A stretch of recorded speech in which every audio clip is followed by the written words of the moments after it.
Comedy Mushroom Cole Podcast, home of the Windows visualizer that is freaking the absolute fuck out right now. No. Don't funk with my heart. Wonder if I take you home. Bangers, dude.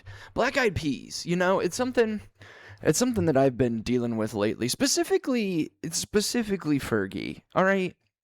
I've been thinking about it for quite a while. I think, you know, it's kind of how our country just chews people up and spits them out when they're not useful anymore. Like, I don't know. It's quite honestly like the Black Eyed Peas were nothing without Fergie, and are now nothing without Fergie again. And they were incredible for a stretch. Like that fucking Where's the Love song. I mean, we could use a Where's the Love reprise right now. It was the perfect time for Where's the Love when that came out. We need a Where's the Love now. Arguably now more than ever. We need like how we need 06 Bonnie and Clyde. We need a 26 Bonnie and Clyde. Now that Beyonce's like taken out Jay-Z's locks and all that shit, now he's got a big furry fro. Maybe there's gonna, like, now that she's over him being attached to Diddy or whatever the fuck, you know? Like, they were like, oh, this is getting, like, having scruples is getting in the way of the bag. So we got to stop that shit. Let's have everybody see us in love again. Maybe that's what we need from Black Eyed Peas and Fergie. I don't know whose fault it was. I know, what year was it? The 2010, 2011 NBA All-Star game? All-Star game. I was going to say championship, but there's 7 games. It was the All-Star game where she sang that national anthem that was real bad. I watched it back. I've watched it multiple times over the past 15 years or however fucking long it's been. It wasn't that bad. Especially like that one drunk chick who did the MLB one. There's been way worse ones. I think it was just that it was Fergie. And they got everybody on camera kind of snickering and being like, what the fuck is Fergie up to? I've also been listening to a lot of songs that equate relationships to Bobby Brown and Whitney Houston. That was like a big reference back in the day. I thought, like, that's like, is it like the Black Sid and Nancy? Is that kind of like what the point is? Maybe. Kurt and Courtney? Except for Sid and Nancy, nobody came out alive. I don't know. I think that's something we need to... Like, Fergie was on top of her game. Like, she fucking... Even in the music video. I was just watching the Don't Funk With My Heart music video. That song's been... That's an earworm. It's been stuck in my head for like 2 months now. Absolute bop. We don't get bops anymore. We'll get a banger from now and then. We'll get like an absolute perfect song. We'll get a hammer. But like we don't often get like a perfect bop of a song. Do you know... Sabrina Carpenter still does bops. That's what she comes out with. It's just incredible bops that are like, they've got like that little tongue-in-cheek to them. We don't get that. And like Black Eyed Peas was perfect for that. Let's Get It Started. Like the song was Let's Get Retarded. And they turned it to Let's Get It Started. And like made the most money off of a song ever. That's not a fact, but like that song is still everywhere. I implore you, like even as like just an ironic joke, that song is everywhere. It is quite literally like the Baha Men, like Who Let the Dogs Out is never going away. Let's Get It Started, and then everybody's snickering because they know Let's Get Retarded is the real name of the song. And sorry to use the R word, but that was the name of the song. The early 2000s were incredible. We've talked about it on here multiple times. Katy Perry had a song called You're So Gay.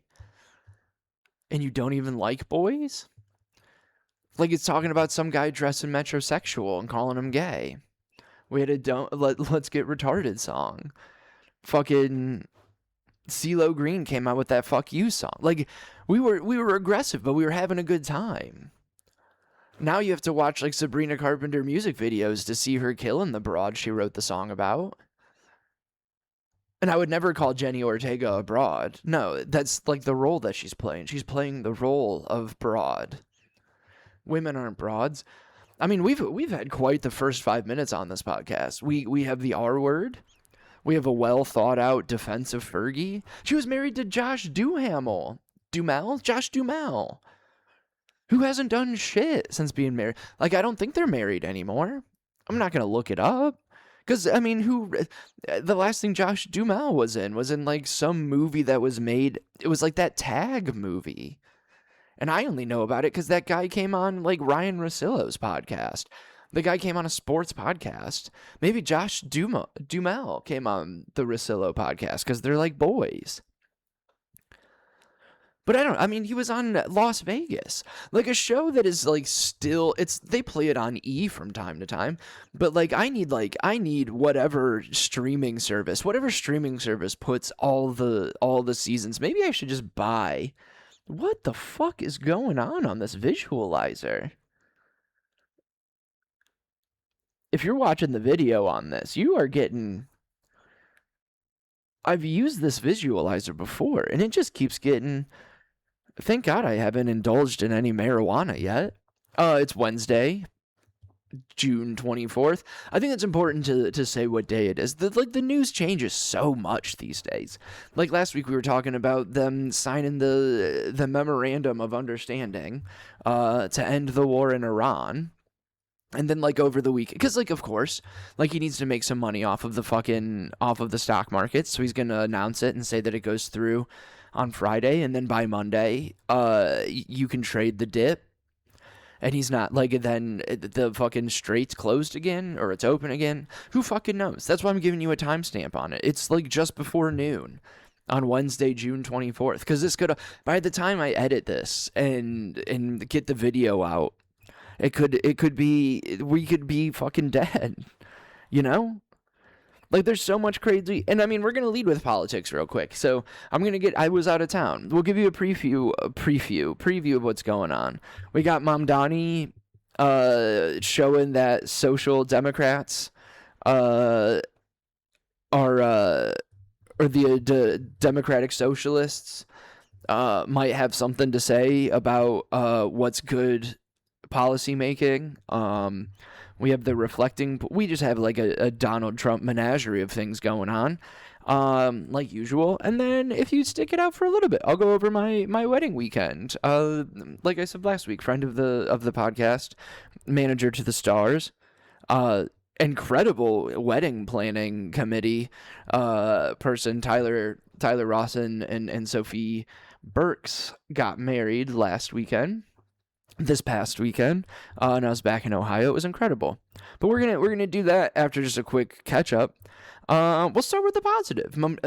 In the New York state primaries or New York primaries, like every candidate that Zohran Mamdani, mayor of New York, guy who went to Israel recently. I mean, you gotta visit him. I was a little tough on everybody last week, and I was listening to something and listening to commentary of why Zohran's working better than how like MAGA's working or how the Democratic Party's working. Is he got in and he was actually actually running a city. You know what I mean?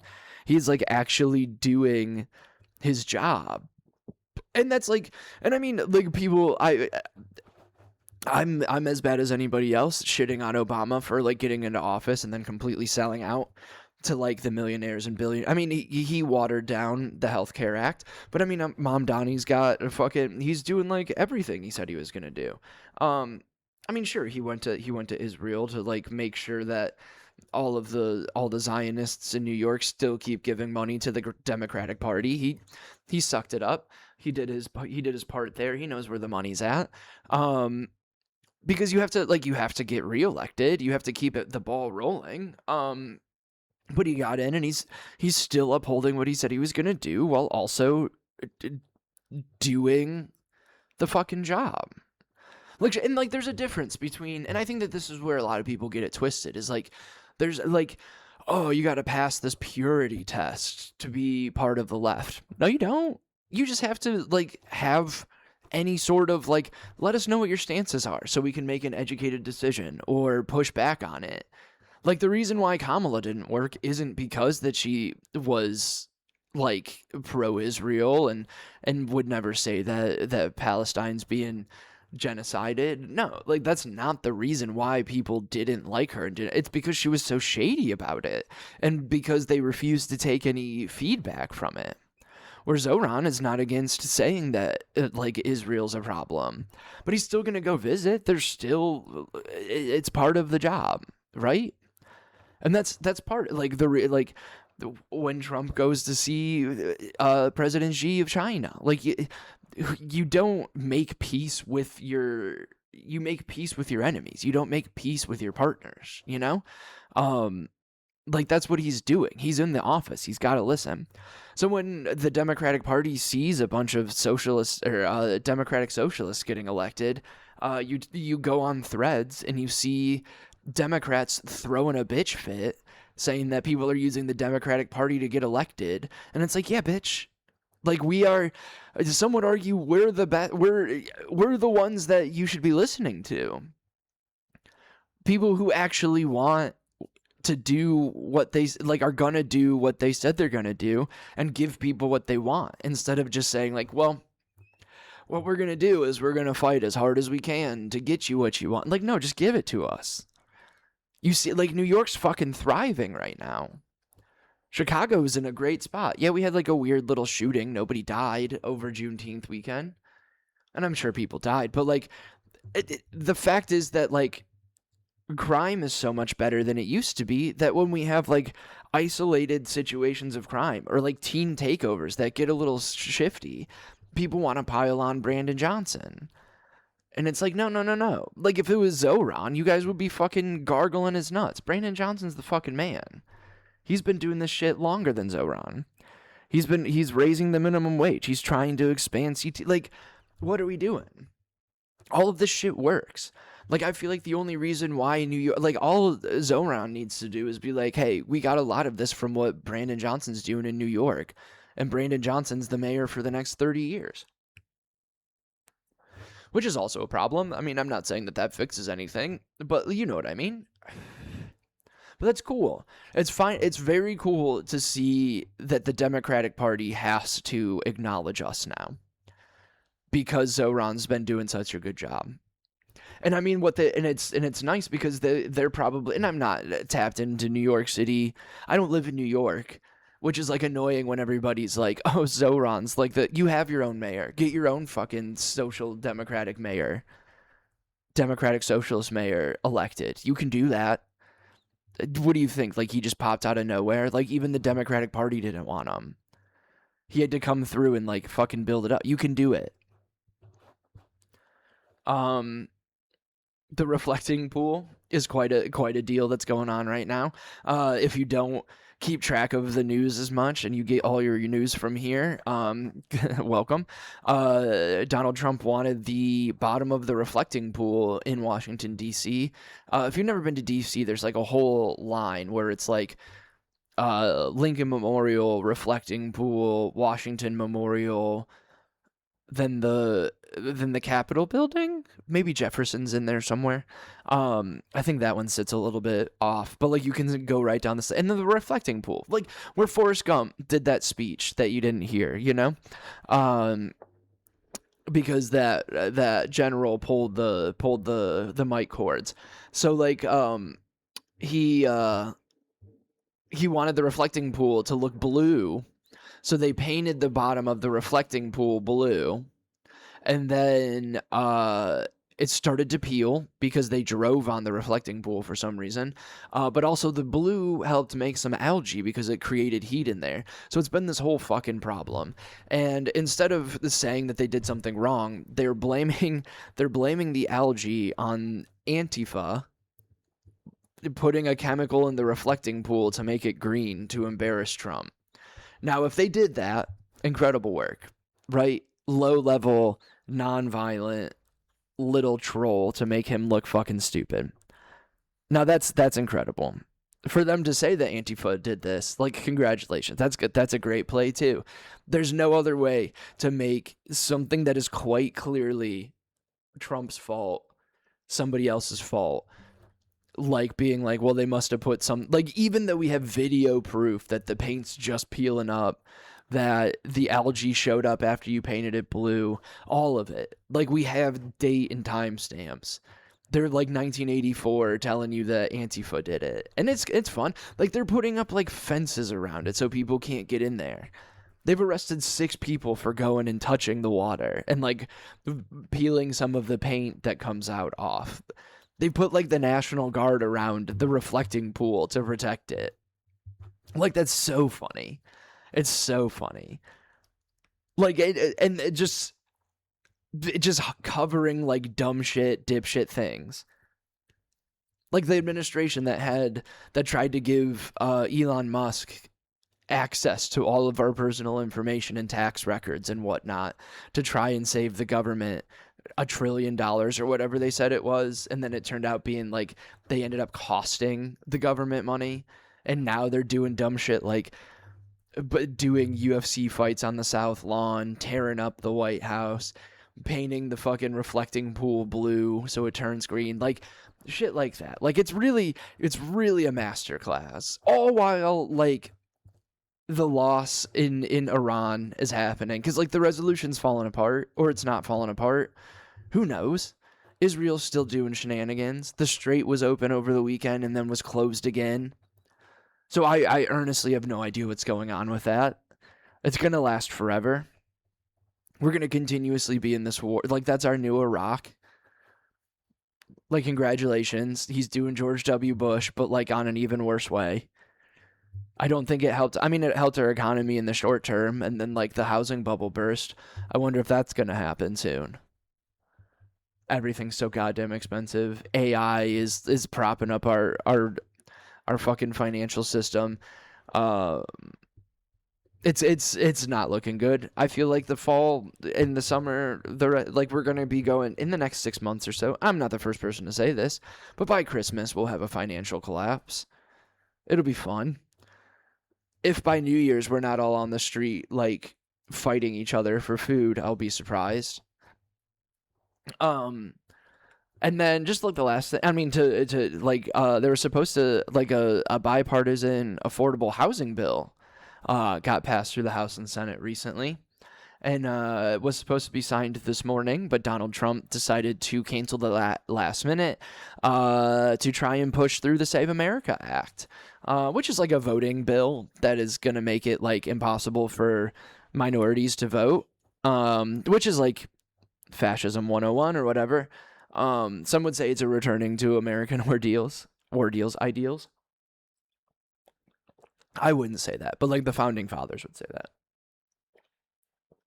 They weren't great people either, but they had a great idea.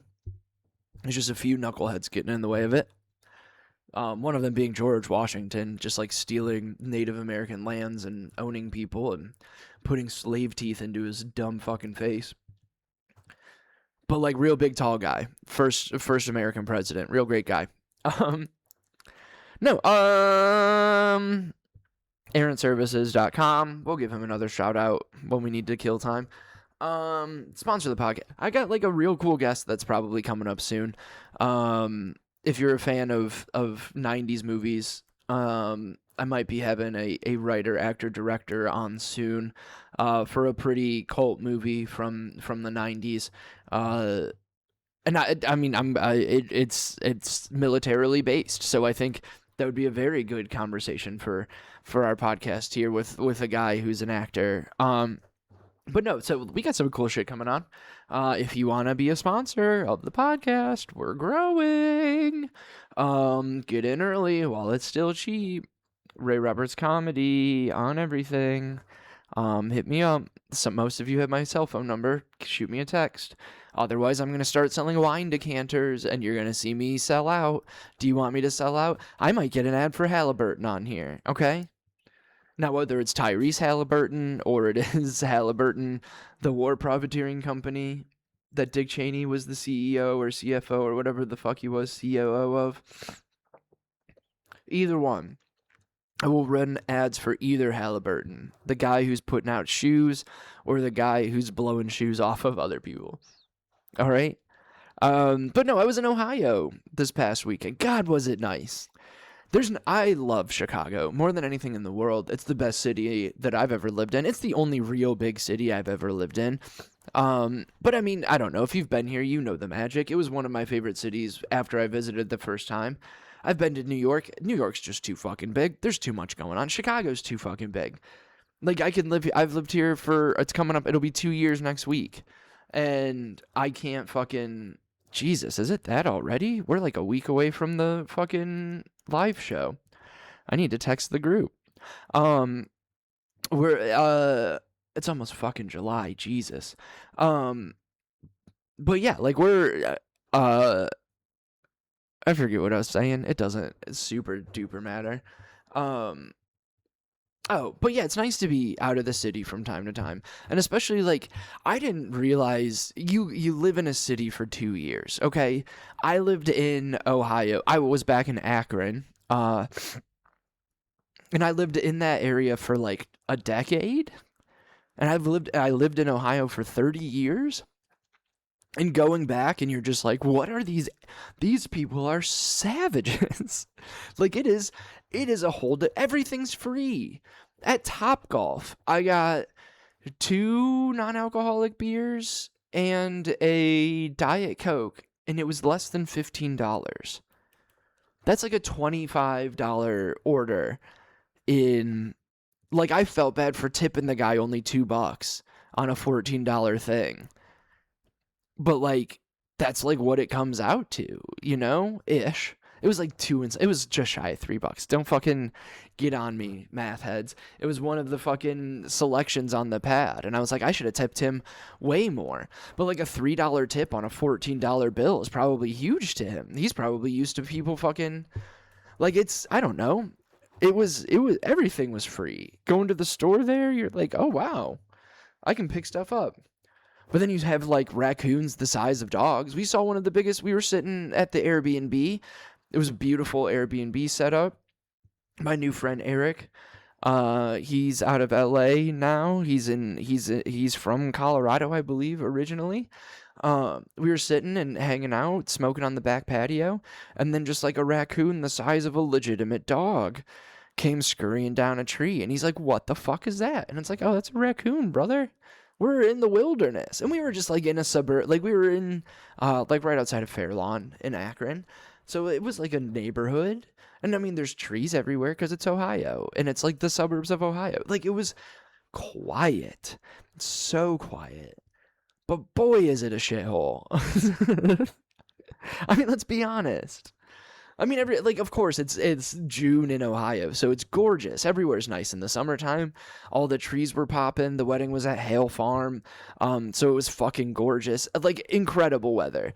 Incredible views when you're going through, like, when you're going down Sandy Run, and, like, you can see or Sand Run, whatever the fuck that is, that park that's right there, the CVNP, like, you're going through all of that. That's gorgeous. But fuck, we went to, like, the after party was in Highland Square, and they've got like fucking barricades up and shit, like it's a war zone. Like, people took it over.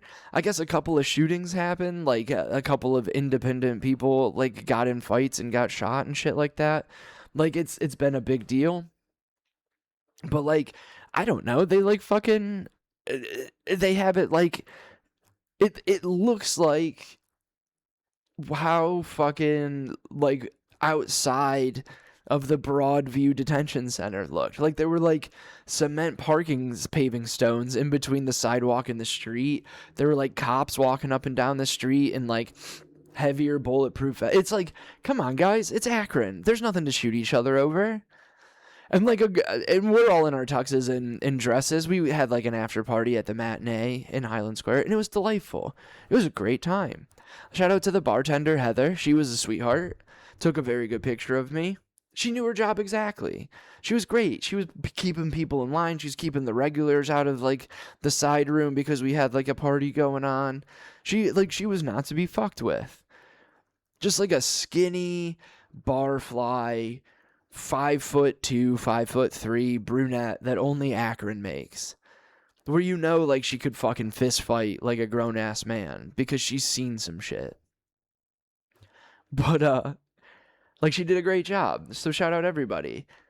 But no, it was incredible. It was nice. It was good to see friends. It was good to make friends. It was good to love. Love is incredible. Like it really just brings people together. And especially when it's two people who you can tell are great for each other. And like even every wedding that I've been at has been some sort of stressful situation. And everybody's stressed and everybody wants to make this go well. But like everybody was chill. The bridal parties stayed in like two separate Airbnbs that were next to each other.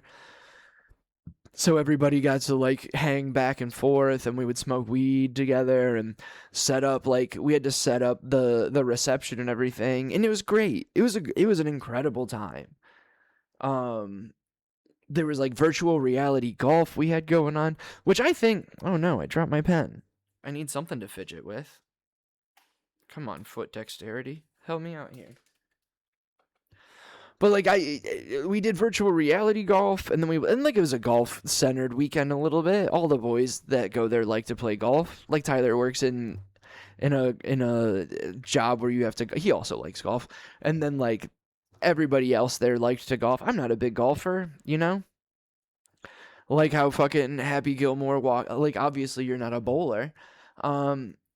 Like I think I'm getting less athletic as I'm getting older. Like I'm not playing any sports anymore, and I'm a 36-year-old man. I don't know if I need to be athletic.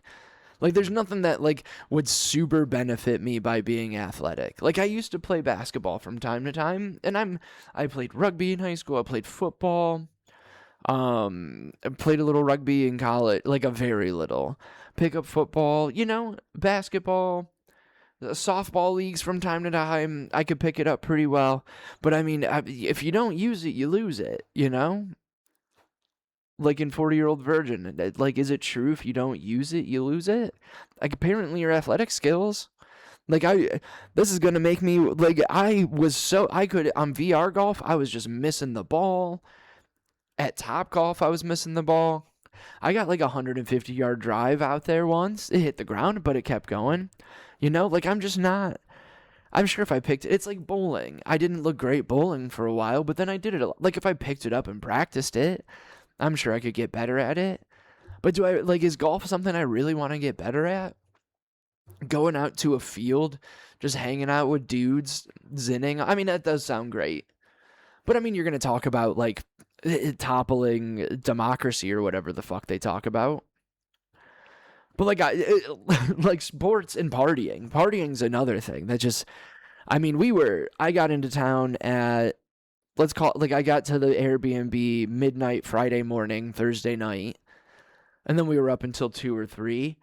Then had to wake up the next morning, get some shit done, run some errands, go pick up the fucking U-Haul, start moving shit around, set up the fucking reception, then go to Top Golf and be up, and then we were up until like midnight, 12:30. Then had to wake up at 7 to get a hair trim, and then have like an 18-hour day, and like half of it's just like dancing, and which is great. By no means am I complaining, but like I'm a fucking 36-year-old man now. We can't do like 3-4 nights in a row of like 5 to 6 hours of sleep. I also had to sleep on a couch the first 2 out of the 3 nights. I had to sleep on a couch, and it was a comfortable couch. I'm again not complaining. It wasn't my weekend. It's not about me. I know my spot. I know my place. I knew I was there for vibes. We had to keep the vibes up. No, don't funk with my heart. Like that's me. Like the whole time. You just keeping the fucking, don't you worry about a thing, baby. You got me on a string, baby. Like we're there keeping it fucking, where's the love? We're keeping it moving. We're chucking and jiving, bop it, we're doing all of it. But it's tough when you're sleeping on a couch and getting 5 hours of sleep as a 36-year-old man. waking up and just smoking weed all fucking day, which was a blast. I had a great time. And God, does it help to always, like, that's the best part of, like, any group of people is, like, you don't want to call it, like, coordinated bullying, but, like, you know, like, or, like, some sort of, like, birds of a feather, but it always helps to have, like, a common enemy. I think, and unfortunately, like, sometimes people get thrown into the role by no volition of their own. Like, it's nothing that they did or said, that's just they're the odd man out.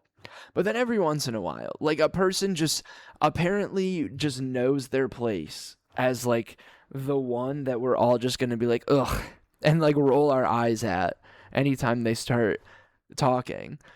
And it's just everybody gets, like, a fucking, like, you just look at each other and you're like, this fucking guy or gal or non-binary person, you know? Like, you have to be able to, like, have that. And that was a fun thing about the wedding, is just taking so much gay to Ohio. Like, the most straight people were on the groomsmen side, and I would say most of us, including the groom, have probably been the people that they started dating have at least thought they were gay for a little bit, because we're all sensitive fellas. Oh God, were we crying and fucking dancing? God, we were having a fucking blast. Emotions were everywhere. But, like, bringing, like, a lesbian couple that's been together for, like, almost 10 years or whatever, and one of them's non-binary that doesn't shave her armpits. The other one is just, like, this loud, unapologetically gay. Like, it was just, like, which is great. By no means, like, you know where this podcast stands. But, like, it was just very fun to watch Ohio people have to see just, like, this parade of freaks that came from, like, the city into, like, their, and, like, and some family members were, like, have never left Ohio, and you could tell, and they're just like, oh, so this person's, and it's like, yeah, you didn't know until now, because you had, like, this weird fucking connotation, and it worked both ways. Like, we find out one of the people was, like, a big Trump voter, and we didn't find out until, like, the day after, and it's like, well, yeah, it makes sense. Like, now that you say it, a lot of their tendencies make sense. But, like, also, like, hey, it's salt of the earth people. Probably never left. Like, they're from the Cleveland area. The furthest they probably went was, like, wherever they went to college, which was probably, like, OU or Dayton or some bullshit. Where, like, if you don't have to, you don't run into black people. But those of us who have, like, come from the city and, like, have, like, artistic leanings and have to get to just do blend with, like, different types of people all the time and have to be more accepting, otherwise you're gonna get fucking killed or, like, be miserable all the time. We're all, like, coming into their zone and we're like, hey, the outside world is happy and gay and fun. Like, you're allowed to have fun. This entire party was put together by people who have had sex with people of the same gender at least once. That's how you have a banging wedding in the middle of a field. But this whole wedding was incredible. The DJ did a great job. There was, like, an ice cream truck, but it was out of, like, a converted teardrop trailer, so it looked all retro. But it was so delicious.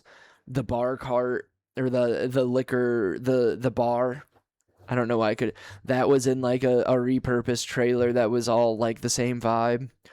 There was, like, a cigar bar area, and since it was out in a field, you could smoke cigarettes and joints everywhere. Like, the staff was great. Everybody got along for the most part. There were no real big blow-ups until afterwards. Like, one of the people, their girlfriend stayed in the fucking Airbnb with, like, the groomsmen, which is always like a weird party foul. Like, I understand that everybody doesn't have money to get a hotel room, but, like, I don't know, find a spot for your girl to stay. It's a boy's house, you know?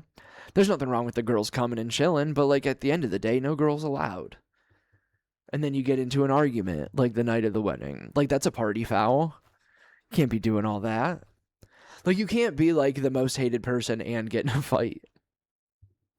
But, like, Sean from AJJ, if you know Andrew Jackson Jihad or AJJ, the band, it's a band that I didn't find out about until recently. I mean, I'd listened to it because I hang out with Tyler and Sophia. It's always fun, like, hearing some, and I mean, I switch between Sophia and Sophie, but like somebody's family calling them like their full name the whole time. Like if we went back and everybody called me Raymond and everybody knows me as Ray, that would be real awkward. But like just hearing her full name the whole weekend, um, was always fun.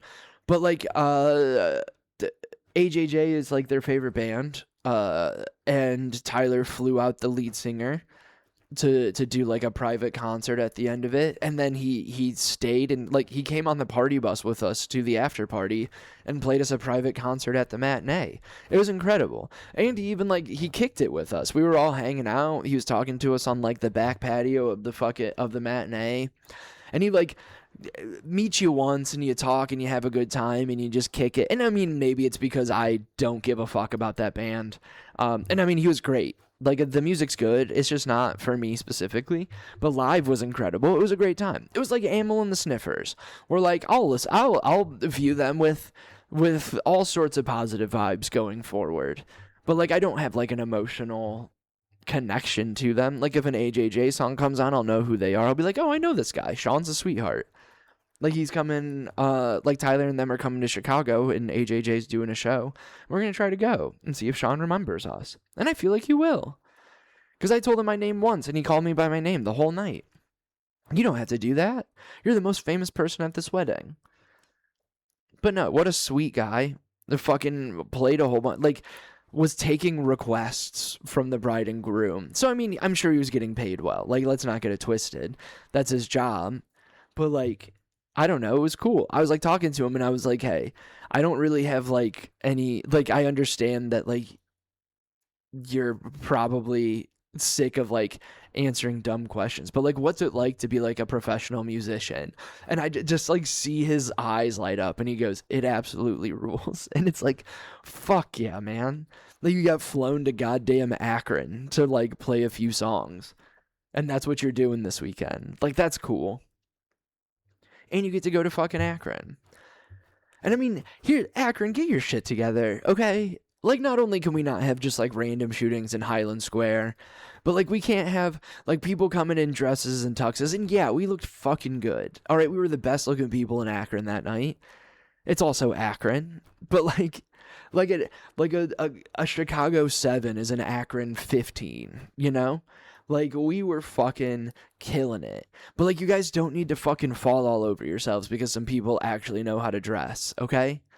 Yes, we're all hot. We get it. We just came from a wedding. We're supposed to all look hot. We're celebrating love. We're supposed to look the most fuckable as possible. It's kind of the point. It's a fertility and fucking property exchange, okay? Everybody's, and I mean, we're just too tired to fuck at the end of it because we've been on the clock for 18 hours. I'm not trying to, the random guy with dreads and a crop top wearing around fucking wireless headphones like a neurodivergent chick on the train. Like we're not looking to hang out with you and talk to you. We get it. We're hot. All right? Act like you've been there before.